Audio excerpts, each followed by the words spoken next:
Watch what happens to this LARPer. I mean, you made me do that. Well, we don't want anybody getting suspicious, huh? Have fun. Try not to go crazy. 5 days is nothing. I'm not afraid to be alone with my thoughts. My thoughts are awesome. Die Hard sex on a cruise ship, pizza bagel restaurant, my father never loved me, I'm gonna die alone. Oh boy, that happened fast. That LARPer who got put in the slammer for 5 days, and instead of defending themselves, they agreed and told themselves they could fill the chud's expectations. Most people would call that being a people pleaser, but what you just watched was actually a brain doing what it had been trained to do, and there's a name for it, and once you hear it, you're going to see it everywhere and probably in yourself. It's called the Fawn Response. You heard of fight, flight, maybe freeze? But fawn is the fourth, and it's the one that nobody talks about enough. It was named by a psychotherapist named Pete Walker, who spent decades working with adults who grew up in an unpredictable or unsafe home. And what he noticed was a pattern that didn't fit the other three. These adults became immediately and almost instinctually agreeable or helpful and appeasing.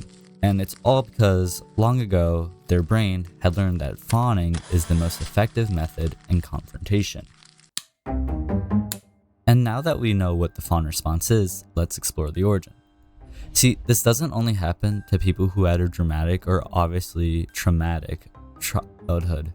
It can develop in any environment where a child learns that the emotional state of the adults or people around them is their responsibility to control and manage. This environment could have a wide range of things that trigger this, from an abusive guardian, a demonic sibling, or simply somebody struggling with mental health issues within their life. And in those unstable environments, your brain eventually adapts to mitigate the stress. And over time, the brain had learned that kissing up or becoming someone's expectation of you was the best. And yes, while that strategy was effective, the problem arises because your brain decided to keep using it later in your life, well into adulthood. So how does it appear? Because fawning doesn't look like what most people expect. It's really common and undermined, so here are the 4 most common signs. 1. You apologize before you've even done anything wrong. Someone seems slightly annoyed around you, and you immediately analyze everything. Did I say something wrong? Is this my fault? Is this because I ate the last chalupa? And the second you think you understand why they're mad, you start trying to solve the situation. You retract any statements you believe, you start reshaping yourself to fit what they want, and you give them 10 chalupas. And sadly, you're apologizing to regulate their emotions because in some deep, twisted part of your brain, their discomfort feels like a threat that you need to fix. 2. You automatically agree with people even when you disagree.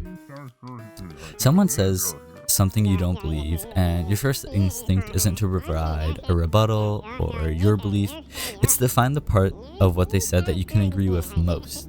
Sometimes this happens so quickly that you believe their belief is your own original thought. You can argue that you're so open-minded, but your brain is simply just avoiding conflict, and it's so deeply ingrained, it happens without a second thought. 3. You feel responsible for other people's emotions. If someone in the room is upset, even if it has nothing to do with you, you feel like it's your problem to solve. Like a coworker is having a bad day and you restructure all your behaviors to not make it worse. You work harder, you pick up some of their slack, and you're accommodating with them.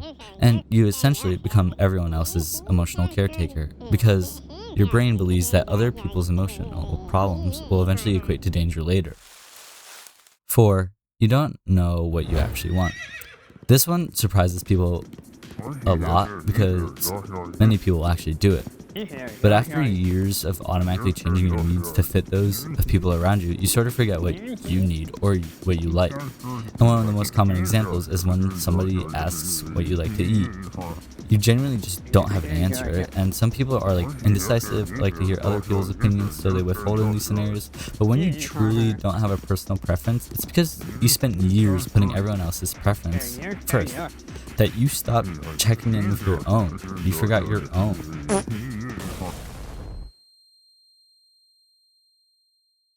Here's the biological basis of the fawn response and why you can't stop. See, the fawn response is driven by your brain's threat detection system, basically the amygdala, which reacts long before you're actually aware of what's happening. And when this response was being built, most likely in childhood, It was running in a context where everything was real. You could be in danger, and someone's disapproval or anger could be bad for you.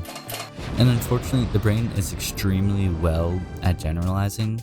So instead of the fawn response stepping in less volatile situations, it continued to work in all shapes and forms of social interactions. For instance, relationships, whether it be romantic or platonic, or even with strangers on the internet. And this is called an implicit memory pattern. The fawn response lives in the part that governs your body's automatic responses, but it's unable to switch simply by saying, yo, can we change this? Which is why people pleasers often say like, oh, I know I don't need to apologize, but I do it anyway. And it truly shows that gap in your brain between the conscious and the unconscious.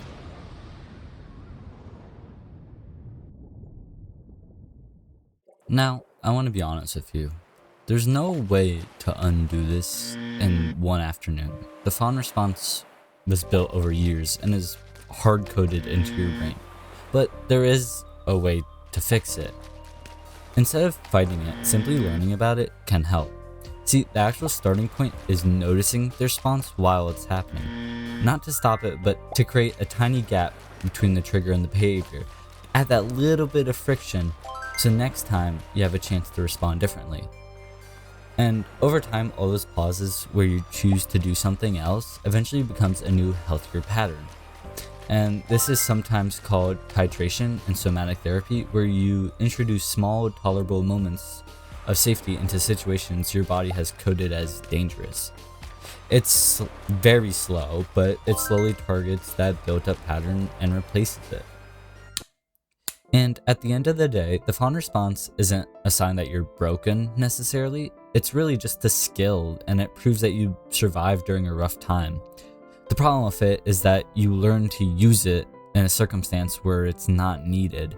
So if you recognize yourself in this video, I genuinely recommend, if you want to learn more, to read Pete Walker's book, Complex PTSD, From Surviving to Thriving, because I think you would learn a lot. Either way, thanks for watching and ciao!